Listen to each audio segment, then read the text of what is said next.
নমস্কাৰ এটা নতুন ভিডিঅ'লৈ সকলোকে স্বাগতম জনাইছোঁ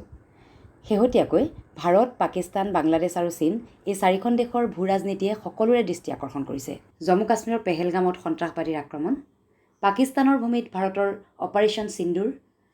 ভাৰত পাকিস্তান সম্পৰ্কৰ ক্ষেত্ৰত চীনৰ ভূমিকা আকৌ শেখ হাছিনা চৰকাৰ পতনৰ পাছত বাংলাদেশৰ সৈতে ভাৰতৰ কূটনৈতিক সম্পৰ্কৰ অৱনতি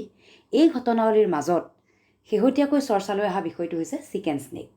এতিয়া কি এই চিকেন স্নেক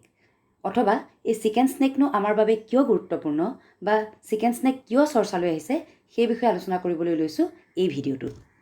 এতিয়া আহোঁ চিকেন স্নেকৰ প্ৰসংগলৈ কি এই চিকেন স্নেক আমি যদি ভাৰতবৰ্ষৰ মানচিত্ৰখনলৈ মন কৰোঁ তেতিয়াহ'লে দেখিম যে অসমকে ধৰি উত্তৰ পূৰ্বাঞ্চলৰ ৰাজ্যকেইখন এটা ঠেক অঞ্চলেৰে দেশৰ মূল ভূখণ্ডৰ সৈতে লগ লাগি আছে প্ৰায় 22 কিলোমিটাৰ বহল এই ঠেক অঞ্চলটো দেখাত ঠিক কুকুৰাৰ ডিঙিৰ দৰে যাৰ বাবে এই অঞ্চলটো কোৱা হয় চিকেন স্নেক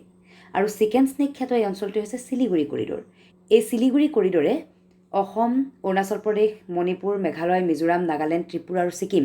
উত্তৰ পূৰ্বাঞ্চলৰ এই ৰাজ্যকেইখনক দেশৰ মূল ভূখণ্ডৰ সৈতে লগ লগাইছে গতিকে এই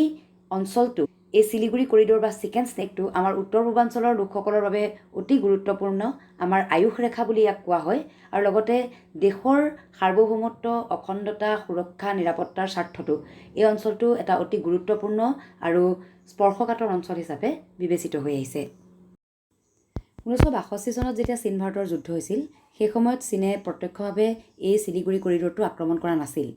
কিন্তু চীনা সৈন্যৰ যি গতিবিধি সেই গতিবিধিয়ে এই অঞ্চলটো যে এটা অতি স্পৰ্শকাতৰ অঞ্চল সেইটো স্পষ্ট কৰি দিছিল সেয়ে যুদ্ধৰ পৰৱৰ্তী সময়ত ভাৰতৰ যুদ্ধ বিশেষজ্ঞসকলে চীনে এই পথছোৱা বন্ধ কৰি উত্তৰ পূৰ্বাঞ্চলক ভাৰতৰ মূল ভূখণ্ডৰ পৰা বিচ্ছিন্ন কৰি দিব পাৰে বুলি সময়ে সময়ে আশংকা প্ৰকাশ কৰি আহিছে 2017 চনত চীনে ডোকলামত এটা ৰাস্তা নিৰ্মাণ কৰিছিল সেই সময়ত চিকেন স্নেকক লৈ আশংকা পুনৰ ঘনীভূত হৈছিল আৰু দুয়োখন দেশৰ মাজত এটা সংঘাতময় পৰিস্থিতিৰ সৃষ্টি হৈছিল পিছত ভাৰতে আপত্তি কৰাত চীনে ৰাস্তা নিৰ্মাণৰ কাম বন্ধ কৰে আৰু দুয়োখন দেশৰ মাজৰ সংঘাতৰো শাম কাটে যোৱা বছৰ ঠিক এনেকুৱা সময়তেই বাংলাদেশত এটা উত্তপ্ত পৰিস্থিতিৰ সৃষ্টি হৈছিল দেশখনৰ ছাত্ৰ সমাজে সংৰক্ষণ বিৰোধী আন্দোলন আৰম্ভ কৰিছিল আৰু এই আন্দোলনে পৰ্যায়ক্ৰমে ব্যাপক ৰূপ লাভ কৰিছিল আৰু অৱশেষত পৰিস্থিতি এনেকুৱা হৈছিলগৈ যে প্ৰধানমন্ত্ৰী শেখ হাছিনা দেশ এৰি পলায়ন কৰিবলৈ বাধ্য হৈছিল শেখ হাছিনা চৰকাৰৰ পতনৰ পাছত মহম্মদ ইউনুছৰ নেতৃত্বত দেশখনত অন্তৰ্বৰ্তীকালীন চৰকাৰ গঠন হয় যেতিয়া বাংলাদেশ জন্ম হৈছিল অৰ্থাৎ মুক্তি আন্দোলন যেতিয়া চলি আছিল বাংলাদেশৰ সেই সময়ত ভাৰতৰ যি ভূমিকা সেই ভূমিকাৰ বাবেই শেখ হাছিনা চৰকাৰৰ সৈতে ভাৰতবৰ্ষৰ এটা সুসম্পৰ্ক আছিল কিন্তু হাছিনা চৰকাৰৰ পতনৰ পাছত মহম্মদ ইউনুছৰ চীন প্ৰীতিৰ বাবে ঢাকা আৰু নতুন দিল্লীৰ মাজৰ সম্পৰ্কৰ ক্ষেত্ৰত জটিলতাৰ সৃষ্টি হয় আৰু লগতে চিকেন স্নেকৰ ক্ষেত্ৰতো আশংকা বৃদ্ধি পায়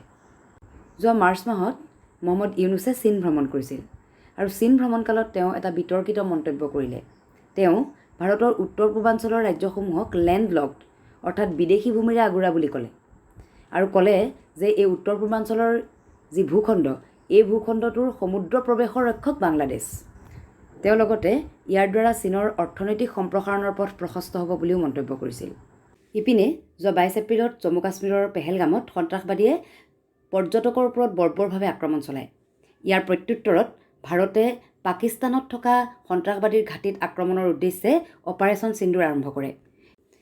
ভাৰতে পাকিস্তানৰ সামৰিক ঘাটিত আক্ৰমণৰ পৰিকল্পনা কৰি থকাৰ সময়তেই বাংলাদেশৰ অৱসৰপ্ৰাপ্ত মেজৰ জেনেৰেল আৰু দেশখনৰ বৰ্তমানৰ অন্তৰ্বৰ্তীকালীন চৰকাৰৰ উপদেষ্টা ALM ফজলুৰ ৰহমান তেওঁ ছ'চিয়েল মিডিয়াত এটা বিতৰ্কিত পোষ্ট দিছিল তেওঁ সেই পোষ্টটোত লিখিছিল যে যদি ভাৰতে ইছলামাবাদ আক্ৰমণ কৰে তেন্তে বাংলাদেশে উত্তৰ পূৰ্বাঞ্চল দখল কৰা উচিত আৰু এই ক্ষেত্ৰত তেওঁ বাংলাদেশে চীনৰ সৈতে এটা যুটীয়া সামৰিক ব্যৱস্থা গঢ় দিয়াৰ বাবে আলোচনা কৰা উচিত বুলিও লিখিছিল অৱশ্যে পৰৱৰ্তী সময়ত মহম্মদ ইউনুছৰ প্ৰেছ উপদেষ্টা ছাফিকুল আলমে ফজলুৰ ৰহমানৰ এই মন্তব্যটো তেওঁৰ ব্যক্তিগত মন্তব্য বুলি উল্লেখ কৰে আৰু তেওঁ কয় যে এই মন্তব্যটোৱে বাংলাদেশ চৰকাৰৰ মতামতক প্ৰতিফলিত নকৰে এই চিকেন স্নেক সম্পৰ্কত ফজলুৰ ৰহমানৰ মন্তব্য আৰু বাংলাদেশৰ দৃষ্টিভংগীক আমাৰ ৰাজনৈতিক নেতাসকলে তীব্ৰ বিৰোধিতা কৰিছে তীব্ৰ সমালোচনা কৰিছে কিছুদিন পূৰ্বে অসমৰ মুখ্যমন্ত্ৰী ডক্টৰ হিমন্ত বিশ্ব শৰ্মাই তেওঁৰ এক্স হেণ্ডেল যোগে এটা পোষ্ট দিছিল সেই পোষ্টত তেওঁ কৈছিল যে ভাৰতৰ এটা চিকেন স্নেক আছে কিন্তু বাংলাদেশৰ দুটা চিকেন স্নেক আছে ইয়াৰে প্ৰথমটো হৈছে দক্ষিণ দিনাজপুৰৰ পৰা গাৰো পাহাৰলৈ নৰ্থ বাংলাদেশ কৰিডৰ। এই কৰিডৰটোৰ দৈৰ্ঘ্য প্ৰায় 80 কিলোমিটাৰ আৰু ই ৰংপুৰ অঞ্চলক দেশখনৰ সৈতে সংযোগ কৰিছে। আনহাতে বাংলাদেশৰ দ্বিতীয়টো চিকেন স্নেক হৈছে চট্টগ্ৰাম কৰিডৰ। প্ৰায় 28 কিলোমিটাৰ দৈৰ্ঘ্যৰ এই কৰিডৰটোৱে